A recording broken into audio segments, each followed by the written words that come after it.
Greetings. Welcome to another broadcast of I Have a Testimony. I'm your host, Brother Willie Muhammad.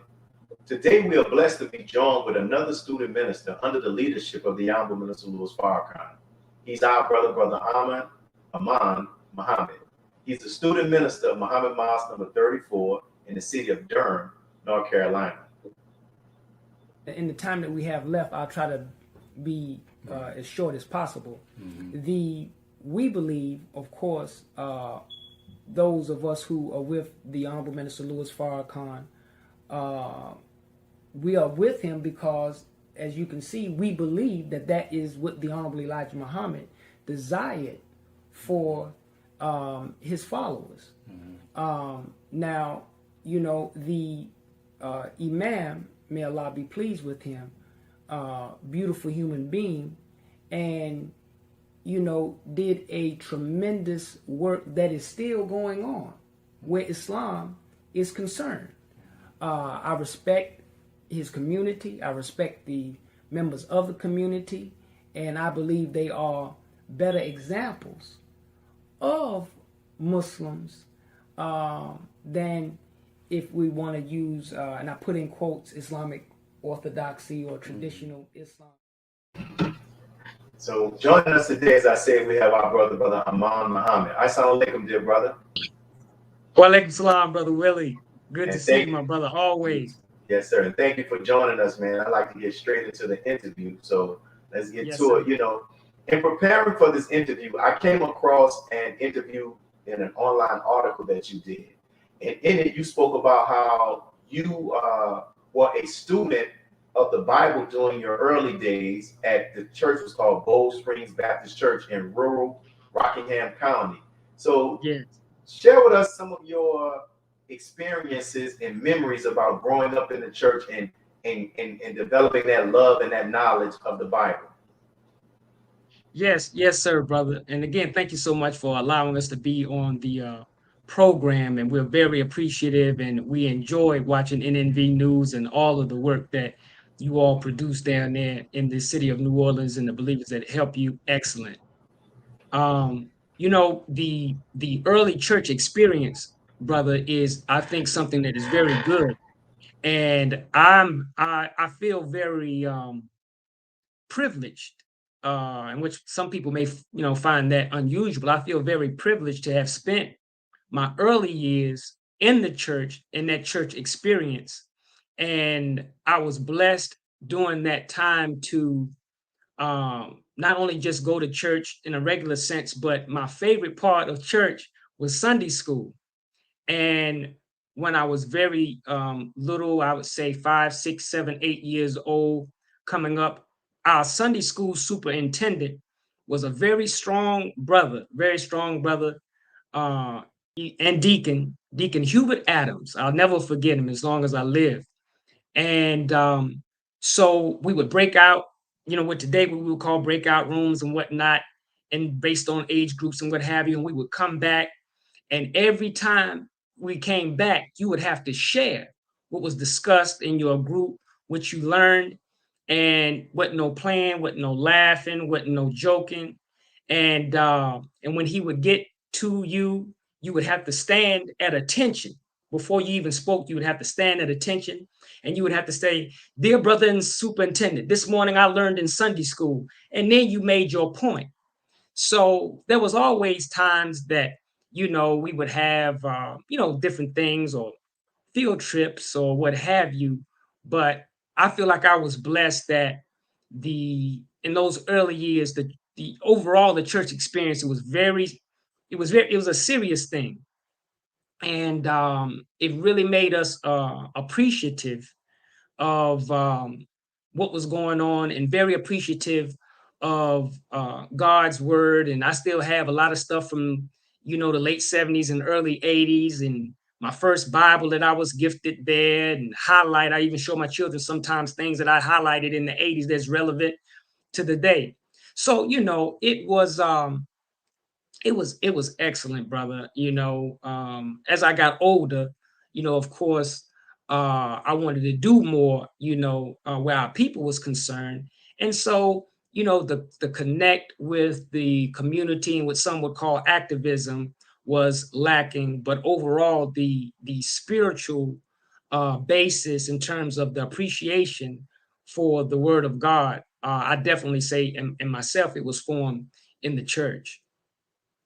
Man. In addition to reading that interview, finding out about your early years in the church, I also read that you were an athlete and you were an academically gifted student.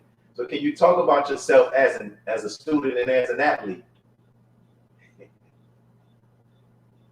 My new name for you gonna be digging in the crates. You got it, brother. But as most black males, especially young, sports was life, and we love sport. And I'm from an area where I would say our athletes were above average. And so there was always a certain level of competition, even if we went to different schools. There was a relative friendship between those of us who were athletes, and I learned a lot of discipline. Even of course, to look at me now, you would never think that I would have ever had any problems where weight was concerned, right? But one of the sports that I participated in was wrestling, and I did okay, I guess. I was a 4-year letterman and all conference and all kinds of honors and whatnot, and I could have gotten a college scholarship in that, and I didn't pursue that, but I really loved wrestling. But there's a thing called making weight, or sometimes you hear the euphemism sucking weight. And so coming out of football, which I also loved, and then rolling right into wrestling, I would have a very hard time making and wrestling at the weight classes that I wanted to. Um, but so I had to learn how to, even then, I had to learn how to fast, and how to, although we didn't call it that, but that's what it was.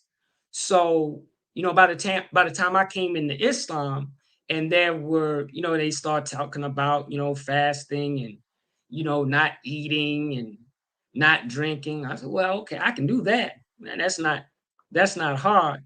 But I really appreciated the experiences that athletics afforded me, football and wrestling and track. And it also, um, especially as you're a black athlete, and you can see even today, I mean, it's all over the place. There were many times that um, matches that, although I was winning, referees and different people would do things and make me lose, depending on who I was wrestling. And that was one of the things that really got me out of wanting to pursue the sport further, was because it's just so many politics and so much racism in the athletic world. But it also sparked me to begin to look into what was going on with the nature of the Caucasian people, because it just happened so often. We were punished differently, we were handled differently. So I knew then, I said, man, something ain't right here, you know.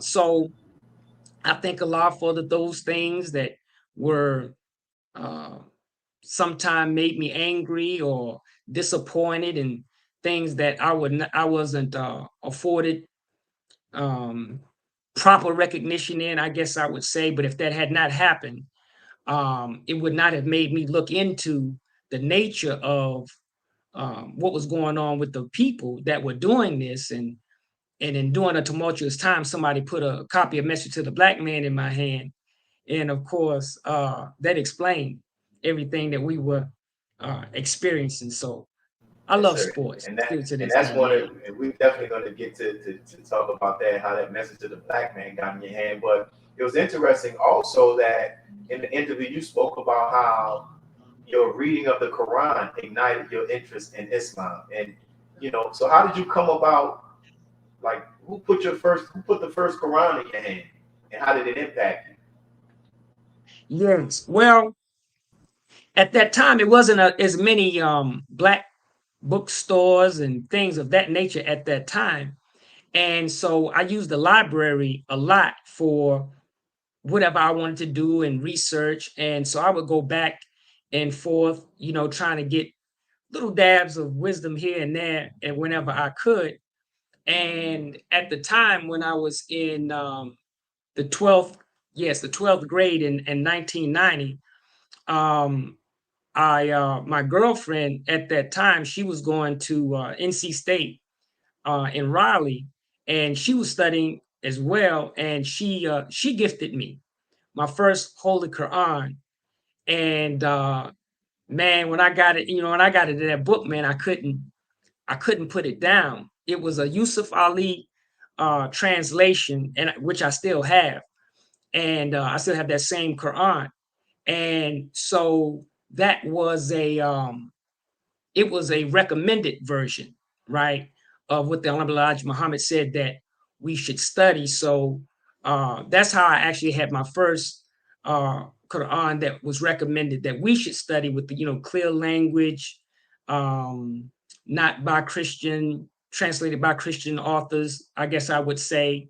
But that's how I ended up with my first Quran and fell in love with it, immediately. And like I said, I still have it. It's almost in pieces, taped up, but I still have it. Praise be to Allah. We're 3 minutes away before our first break. But so your girlfriend at that time gifted you the Quran, and how did that translate to you discovering the Nation of Islam?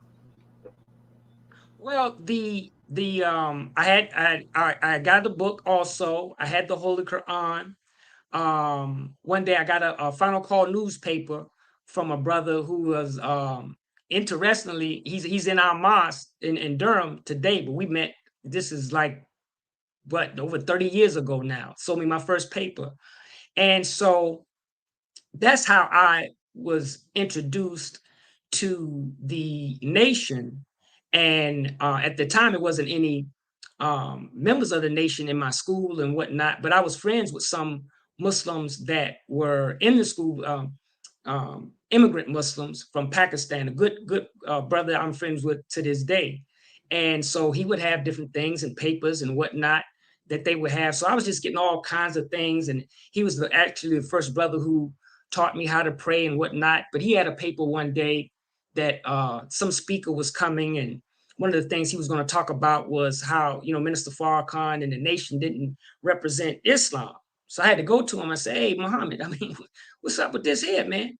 And that was my first experience that there were some differences in the communities in terms of understanding.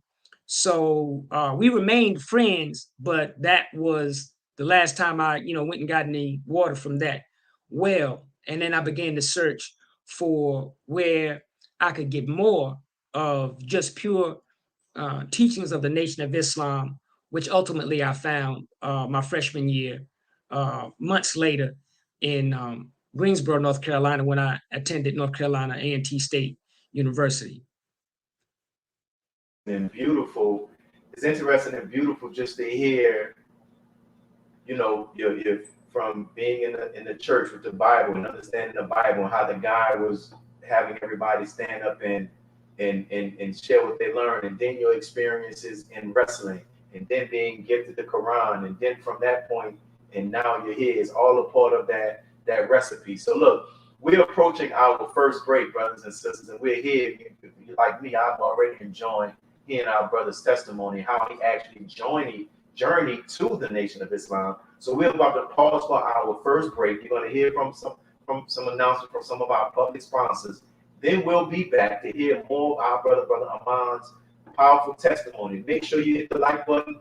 Make sure you hit the subscribe button. Make sure you comment, and make sure you tag others to hear our brothers, the remaining part of our brothers' interview. We'll be right back. Be a part of the force that powers truth in journalism.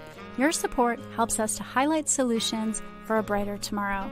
Go to nnvnews.com/donate. Asiatic Minds. Online education. Helping our children to discover their God-given skills, gifts, talents, and passion that will allow them to see their greatness, as well as the greatness of our people, and upon discovering that greatness, infusing them with the desire to use it for the betterment of themselves, their families, our people, and the world. Call now, 502-219-4848.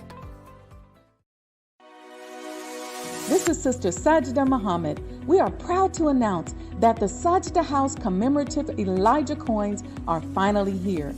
This priceless heirloom, made from recycled copper from the messenger's home, is now available at sajdahouse.com. The hashtag Bank Black social media campaign made strides not only in revolutionizing how we bank, but also how we think. The movement inspired thousands of African Americans across the country to transfer or deposit millions of dollars into Black-owned banks. These are banks that will invest in urban communities, employ African Americans, support Black businesses, and inspire Black home ownership.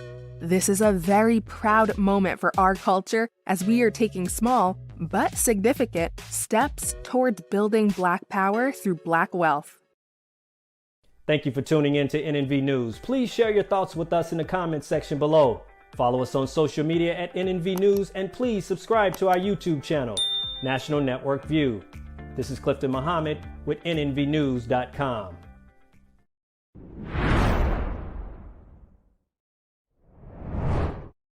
Back, brothers and sisters, to continue this interview with our brother Amon Muhammad, who's a student minister in Mosque number 34 in Durham, as he taught me how to say it, North Carolina.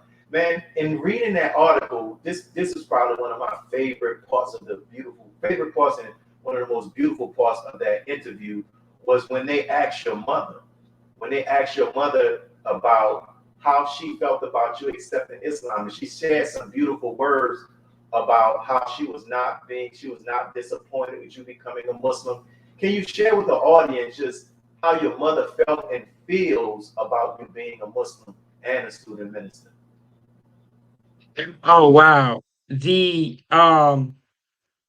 me and my mom's are tight, you know, and we had I would say a traditional family in the sense of all of the things that comes with being Black in America, right? And you have all of us have so many good, hopes and dreams for our children. And we had faced a lot of challenges, of course, in those early years. But I was relatively, good, I guess you would say. And sports was good, and academically, I got into a lot of stuff in school, because it really wasn't even challenging to me. I just did well. And so, I got to a point where, you have different friends that, sometimes people will say, well, you don't need this friend or you don't need that friend. And I was always the type of person that I had, even in those days, I had friendships in all walks of life, right? So I was at a point where, there were many different ways that I probably could go, in good and not so good. So when I became a Muslim under the leadership of the Honorable Minister Louis Farrakhan, it was, I like to use the language, a real culmination of everything that I had been learning, that I had been taught, even from them, even from my parents and the church. It was, such a great fulfillment of purpose that, or beginning to go down that journey or that road to fulfill my purpose, that, it just gave her a lot of joy. And then as a parent myself now, I can see that even people that would come to her and talk about, our work and my labor and things that were going on, it made it would make her proud because, again, before that, people wouldn't mind, of course, delivering bad news, right, about other people's children. So she really came to, and I would say 90% of my family members really became not only happy about the nation, and they became supporters in many, many, many different ways. And before she retired from where she worked, she would share things that we were doing, even at the plant where she worked, and even people and workers and whatnot that knew me from a child would support. And then as my children were born and they grew, and even things that we would share with them in terms of raising money for the Savior's Day gift. I mean, the people would support, black, brown, red, yellow, white, Christian, and they knew what they were supporting, knew what they were supporting. So it was just a beautiful thing, brother, to really see how they came to really see and growing to see even more today, what we have dedicated our lives to. And I'm just grateful to Allah that He has permitted that to happen. Hey man, I'm grateful to Allah as well, my brother, and that's such a beautiful thing. And within this next question is a two-part question.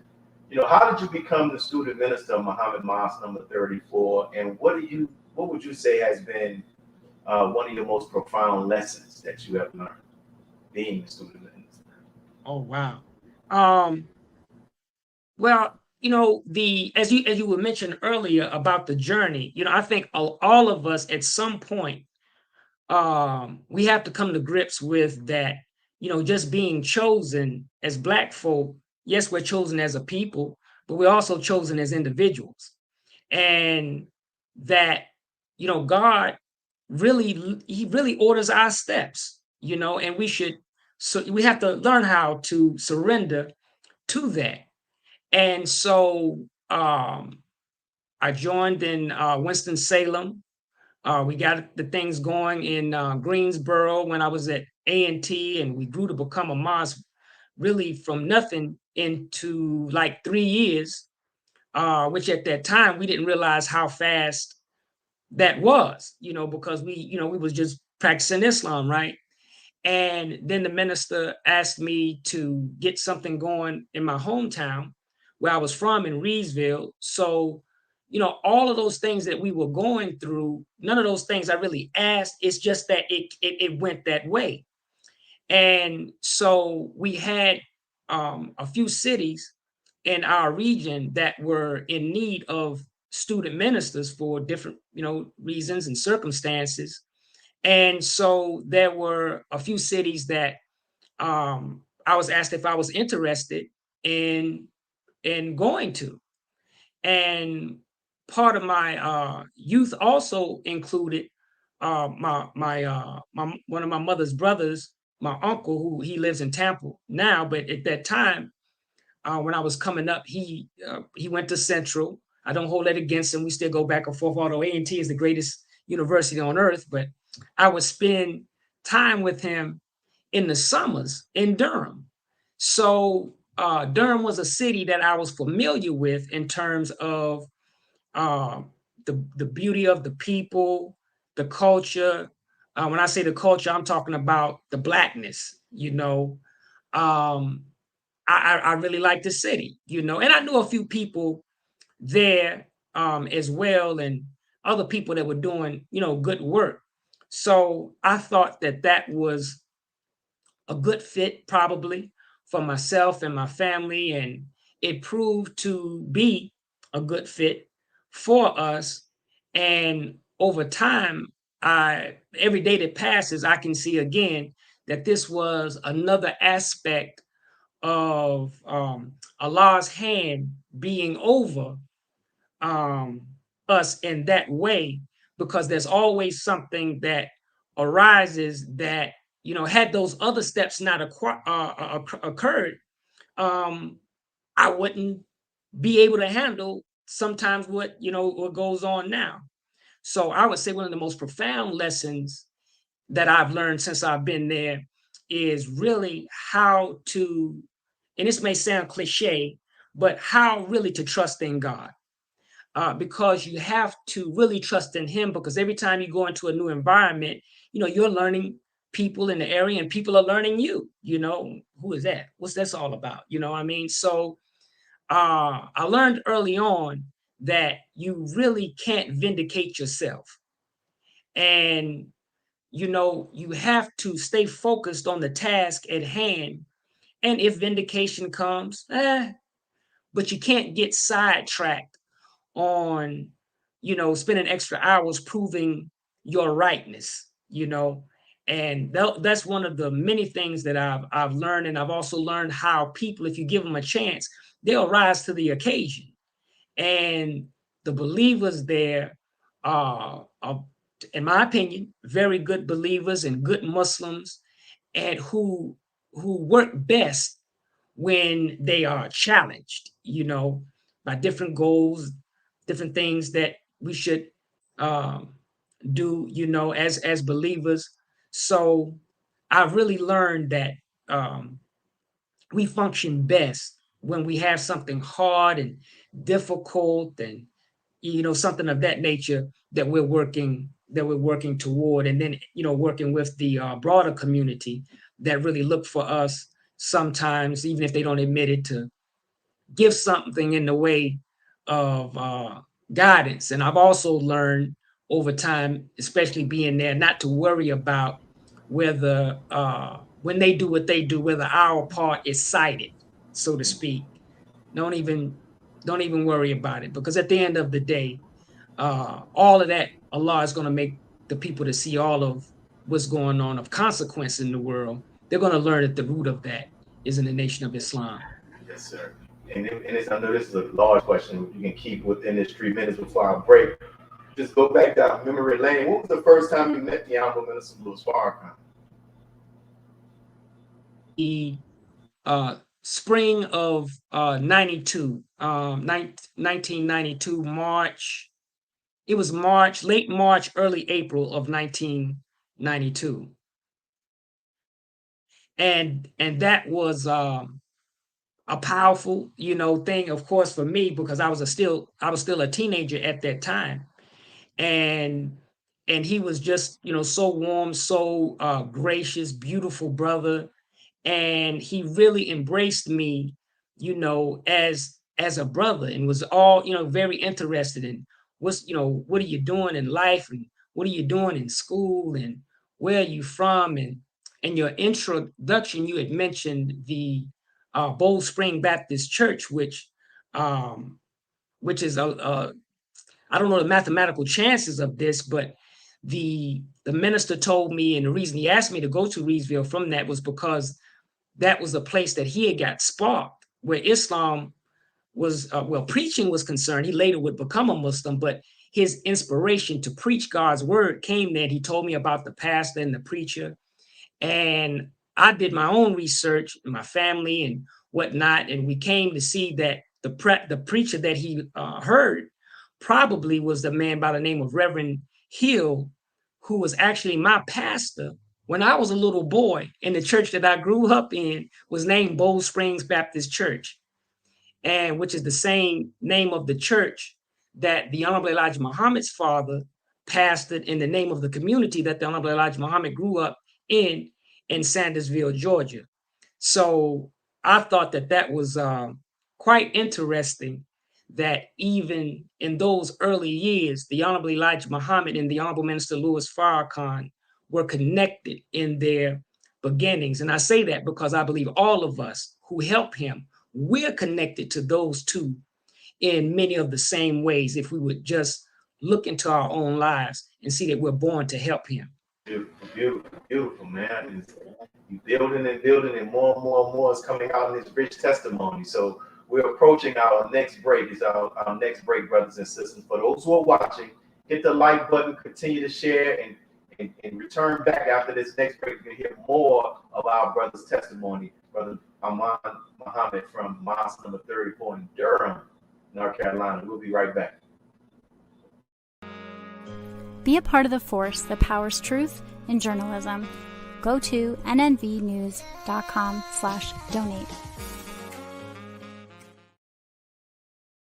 Worldwide, 24 hours a day, 7 days a week. Download the Final Call radio app and take us everywhere. On your phone, on your computer, on your tablet, on Instagram, Facebook, and Twitter. You can also log on to finalcall.com and click the Listen Live button or finalcallradio.com. Final Call Radio, the official voice of the Honorable Minister Louis Farrakhan and the Nation of Islam.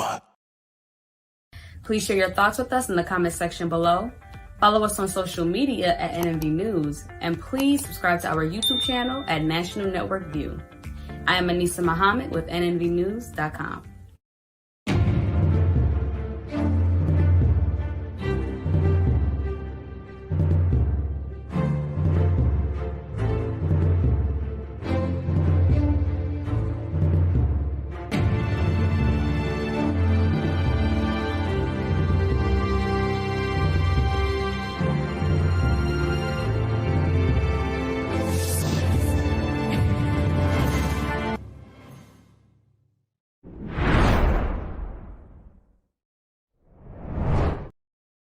For those of us who are joining us, we're here interviewing our brother Amon Muhammad from Mosque number 34, Durham, North Carolina.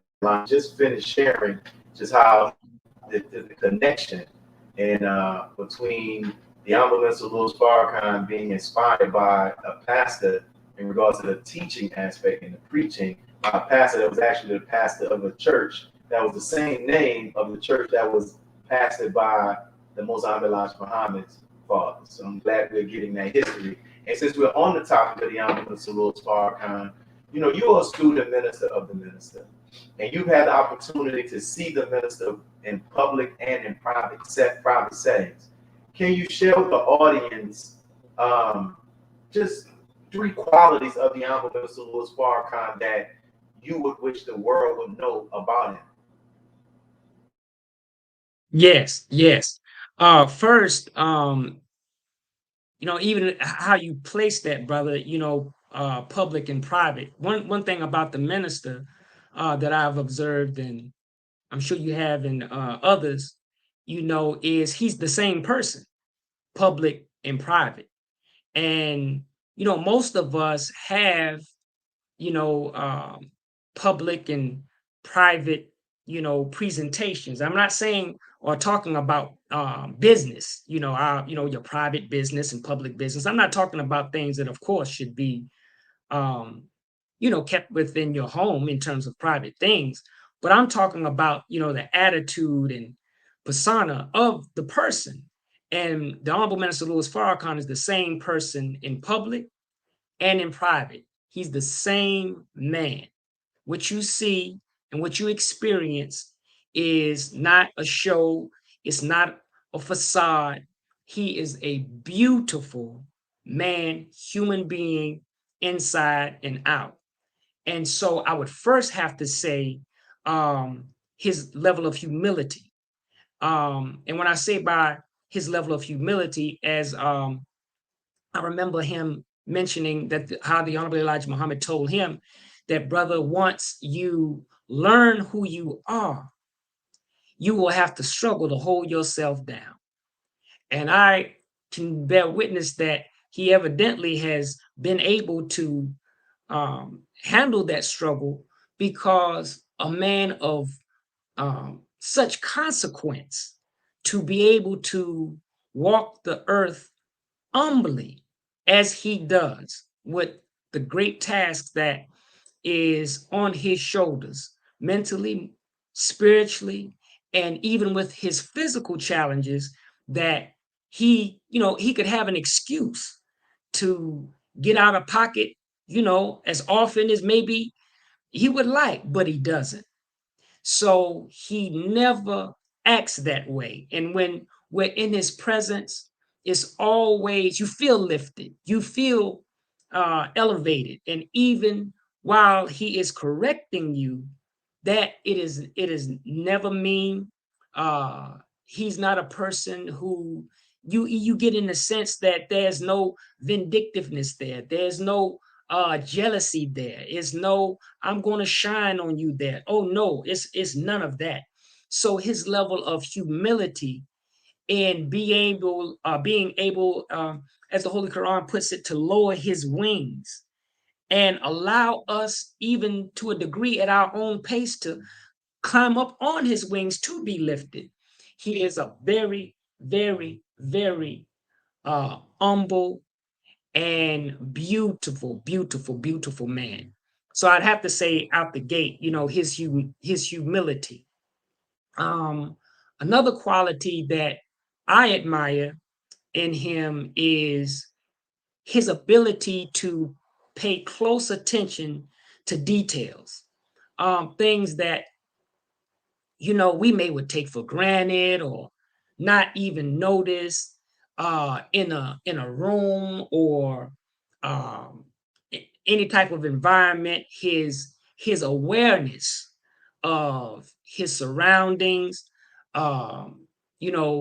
as he pays attention to and people. I mean, I know I'm not the only person that can bear witness to this, but I mean, even to talk to him, it's very few people, even our loved ones, that when you're conversating, you can see and you can feel that they're hanging on to your every word. And I mean listening, drinking you in and really, almost looking at you like, I mean, like, and you're talking, and at the same time you're trying to talk, you're like, man, this man is really listening to me, and I admire that. He's not distracted by what else may be going on, and when you've been placed in the seat of the Honorable Elijah Muhammad to lead this community, I can't imagine what comes his way on a daily basis. I can't even imagine that. But with all of that going on, you're not dealing with that while you're talking to me. You're interested in what I'm saying, me and me alone. I just, that's incredible to me. And I would lastly say, I have to say, I try to put this as carefully, carefully as I can, but his courage, because the things that he does require tremendous courage and tremendous faith. Most of us are aware and familiar with, of course, the Million Man March and how that came about, and then what it took to put flesh on those bones.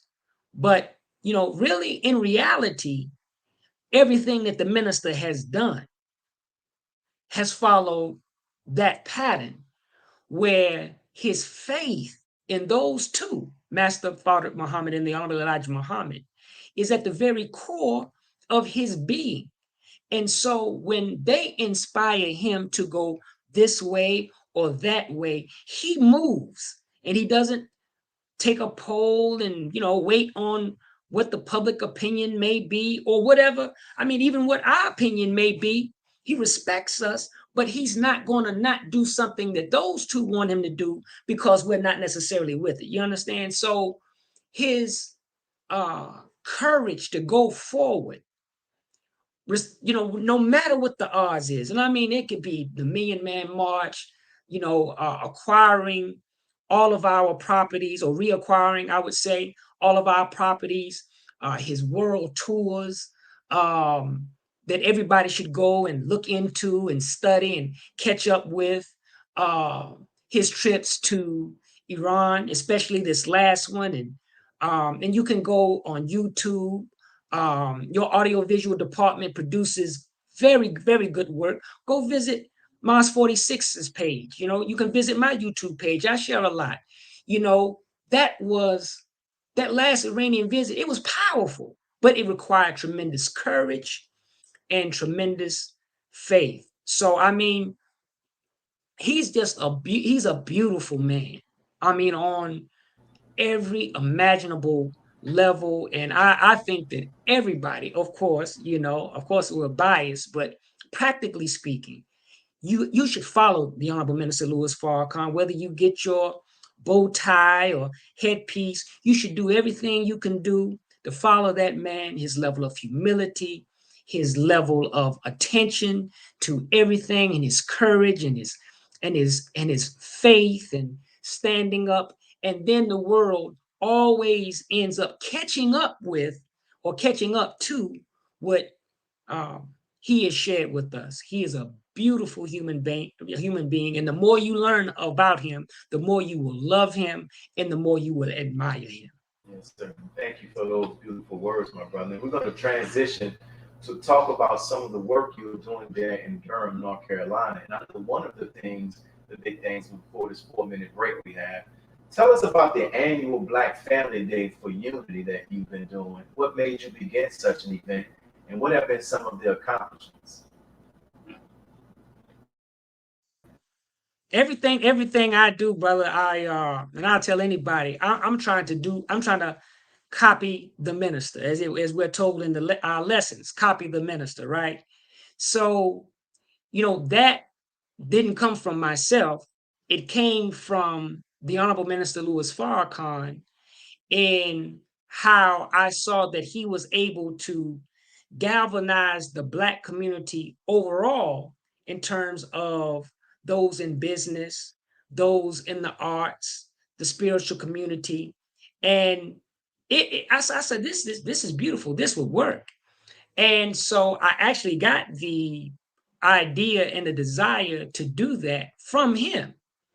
And so we got started, and even the themes that we would take every year and how we would approach it, whatever was going on that we learned in the nation, or I would glean from my study of him, we would take that to be the theme and use it to, I would say, introduce more of our people to more aspects of him and how we can unite outside of what would be viewed mosque activity, if you will.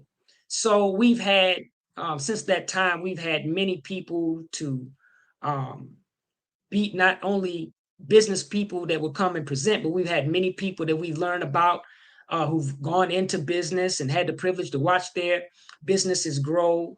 I've met people who, there's one couple that my wife and I, we're friends with, that one day they told us that they actually met there. We had one year we had a marriage blessing ceremony, and so everybody that was there, were happy to take place, and then people that were single were kind of looking around, felt out of place, right? Man, I don't have nobody, and so they struck up a conversation with each other, and they're married to this day, with 3 children, beautiful family. And so I was glad that it worked out right. So we've had so many people that we've met and good stories, and we've been doing it long enough. This would be our 25th year. And we've been doing it long enough even to watch young people grow up and go from being children to adults and have families on their own, and just to have them to share how those principles that maybe we sometimes take for granted in, day-to-day mosque life, that whatever, piece and whatever nugget that they could get, that they were so appreciative to have that. So that's been a personal joy of mine, just to watch people grow. And a lot of people love to participate because, they want to interact with us, and they don't, some of them think we don't eat, other thing, eat anything other than, fish sandwiches and bean pies, and that we have regular clothes. And if we dance together, especially like line dances, of which I know every one that's ever existed, just for them to, to go and say, man, I danced with the brothers, So little things like that, brother, yes, sir. Really bring people closer into what we're trying to accomplish. So I'm very grateful for the minister, guiding us in that way. Beautiful, man. And to say that you all have been doing that for 25 years, That is phenomenal and shows the level of commitment and organization and effectiveness that you all are doing. So, dear family, we're coming up on our last break. Please continue to stay on, and we're going to hear the concluding portion of our interview with our brother Amon Muhammad. He's the student minister of Muhammad Mosque number 34 in the city of Durham, North Carolina. I'm enjoying the interview, as I know many of you are seeing the comments. So stay tuned. We'll be right back. Be a part of the force that powers truth in journalism. Your support helps to combat false media. Cash App NNV News. Asiatic Minds, online education, helping our children to discover their God-given skills, gifts, talents, and passion that will allow them to see their greatness as well as the greatness of our people. And upon discovering that greatness, infusing them with the desire to use it for the betterment of themselves, their families, our people, and the world. Classes begin September 1st. To enroll, visit AsiaticMinds.com. Greetings from National Network View. This week's Final Call cover story headline reads, "Separate and Be Saved. America's race problems and deadly race interactions are growing worse. It is time we leave the children of our former slave masters and 400-year-old tormentors. Separation from whites is the only and best solution to this problem, a serious problem that is rooted in prophecy." This FCN volume number 41 edition middle page article by the Honorable Minister Louis Farrakhan is entitled "A Case for Separation." To read more, subscribe to finalcalldigital.com and tune in to the all-new Final Call Radio. This is the NNVnews.com Final Call cover report. He anointed our head with oil till our cup runneth over. He who, Master Farrakhan, Muhammad, that is he. This is Sister Sajda Muhammad. We are proud to announce that the Sajda House commemorative Elijah coins are finally here. This priceless heirloom, made from recycled copper from the messenger's home, is now available at sajdahouse.com. Please make sure you leave your comments and questions in the comment section below. Follow us on Facebook, National Network View, and make sure to check us out on Twitter as well, National Network View. This is Sergio Gutierrez with National Network View, signing off.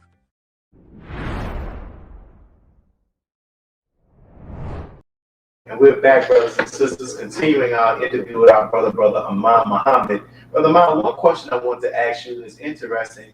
It ties with something Honorable Minister Louis Farrakhan mentioned on July 4th, his July 4th Criterion message, where the minister called out police departments who were being trained by the Israeli military. And in 2018, if I'm not mistaken, that year, you were part of an organizational effort that resulted in the ban of such training in Durham, North Carolina. Can you talk about that effort? Yes. That is a very pivotal point in America that, and for the sake of time, we don't have to go all over, that with the Israeli involvement in the police departments. But I would say succinctly that they have a very heavy footprint in many of our police departments, if not most, in the United States of America. And, that was a very tumultuous time. And we at the time, our police chief, C.J. Davis, who unfortunately we lost to Memphis. But at that time, beautiful, beautiful Black woman who, heart of gold. I really miss her already. But of course, she faced many challenges, not only as a Black person, but as a Black female. But she, from previous work in other police departments, in America, and I think the last spot that she was in before she got to Durham was in Atlanta, she was aware of how they do things in terms of their training. So she knew that what she knew, how she did it, and her ability to train and what they would offer, that it was not necessary. And then the city council members, the majority of them, all different kind of people, also were trying to make sure that as Durham is trying to, I would say almost, I don't want to say rebrand itself, but really show that it is independent and different and its own uniqueness and strengths, which is true. So many of the city council persons were not in agreement. And one of our city council men, good brother, who actually was our LOC chair for 10-10-15, and he's a pastor, Mark Anthony Middleton, beautiful brother. He and others, I mean, in different community organizations and groups, nobody was really with this. And so it was just a beautiful thing in how organically it really came together and people really put their foot down like, no, we don't need this here. We don't need this type of training. And because of technology, when I mean that, the internet, Facebook, this type of, different thing, Twitter and whatnot, there was all of these lively discussions, and the local papers, were all engaged in the discussions. And the majority, of course, the so-called Jewish community, most of them, they were upset. Not that the arguments against it was not cogent, reasonable arguments, but just that the whole Jewish question was coming into, in terms of influence, was coming into control. And that's kind of like how we were thrown, kind of like up front, see, it's their fault. It's Farrakhan's influence in our city government. And I'll never forget at the time, our brother, the city councilman, he messaged me on the phone and said, "Hey man, we did you know we was on the cover of Haaretz in Israel?" So this was a very upsetting thing to them, because up to that moment, no police department in America had told them no.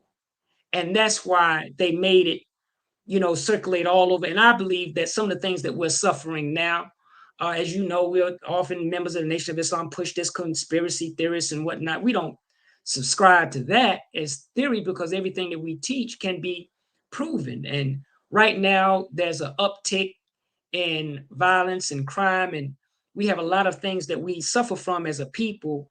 But I do believe that some of this could be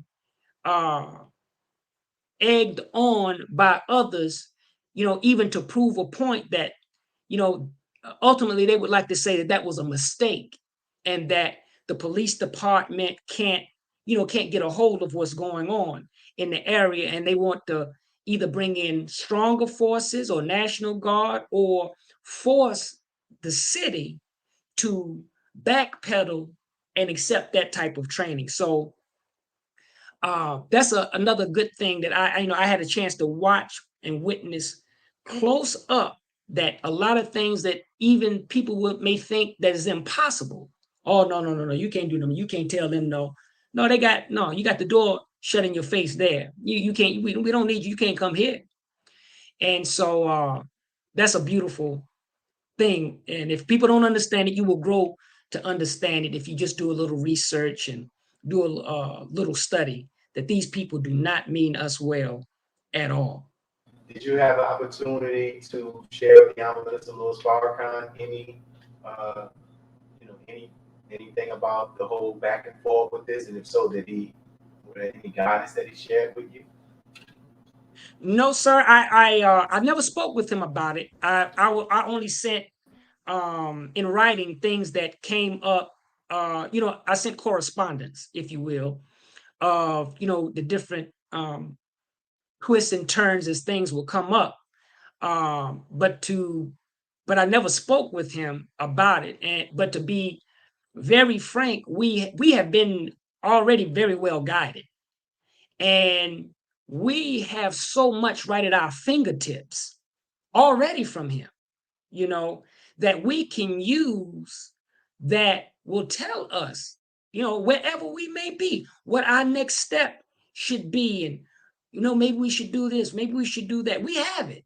And there may be a few things that, require contemporary responses from him, like right at that moment. It could be something, but the majority of what we're experiencing in our communities, experiencing in our cities, experiencing as laborers, even student laborers in our cities, he has taught us well. He has taught us well, and we need to revisit and re-examine what we already have, and do our best to exhaust that. And that's what we did, and used what we had from him. We used materials, of course, from Secret Relationship Between Blacks and Jews. This was the crux of our argument. So yes, sir, I know that's a lot, but that's what we did, and it worked. It worked. That's my main point. It worked. It made us to be successful following his example and guidance. Yes, sir. We appreciate that, what you shared, and for the work that you all have done around that particular issue, as well as other stuff that you're doing. And so my closing question to you is, you're a very active student minister in your city. How have you had to adjust your service as a student minister during this whole COVID pandemic and this whole shutdown?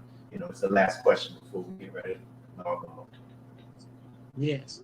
Well, I, like many, have always been been involved in technology and trying to use the nation and whatnot, and Twitter, and all that stuff. But I really had to get a crash course, if you will, in some back office type things, and learning how to use the technology in a better way.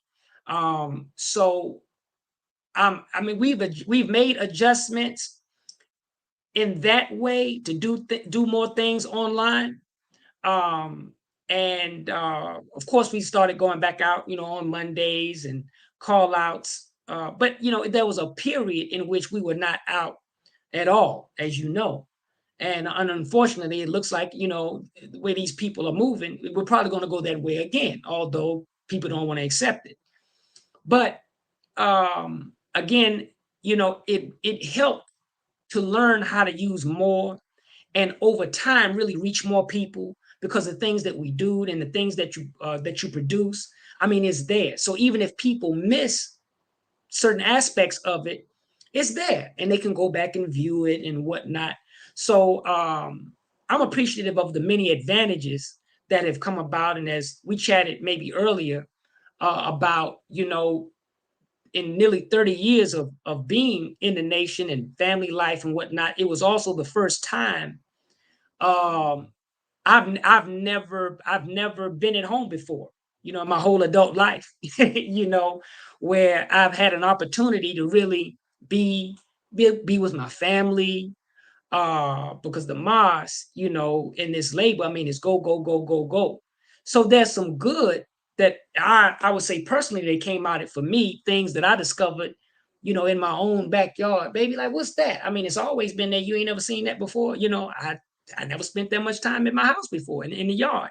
So, on the other side of that, there's a lot of good that has come from that, and being with my family more and learning more and whatnot. So those are some of the adjustments, and hopefully Allah will bless us to eventually open the doors back up. But I do intend on spending more time with my family, even when those doors reopen, and doing a better job, right, at that, with God's help. Yes, sir, my brother. Thank you, man, for your beautiful testimony that you have shared. And if you have the opportunity to go back on the various platforms, on NNV, on YouTube, and also on Facebook, you will see the actual comments that people are making, man. And there's a lot of people talking about just a powerful interview, my brother, powerful testimony. So thank you, my brother. And Give the believers Thank there you. the greetings. Give your family there the greetings. May Allah continue Yes, to bless sir. you in the great Yes, work sir. that you are doing and you're going to continue to do. Assalamu alaikum. Walaikum salam, and same to you, my brother. All praises to Allah. And for those who are tuning in, we thank each and every one of you all. We see your comments. We see the lines of Messiah, Gregory Muhammad, Saloom Akbar, that's Valerie, Jasper. We see Roy Chilmo, Dr. Deshaun, calling some of you all your names, K-Real, Torrance. We thank all you all who have tuned in, family, of Jordan Clemency. We thank you all for tuning in. Make sure you hit the subscribe button and make sure you subscribe to NNV News Network so that you can stay abreast of what we're actually doing. So we're going to close out these brief announcements. We're here in the city of New Orleans working to pay off our mosque mortgage. So if you have the opportunity, please give a brief donation to us. We're trying to get 1,444 people to just donate $100.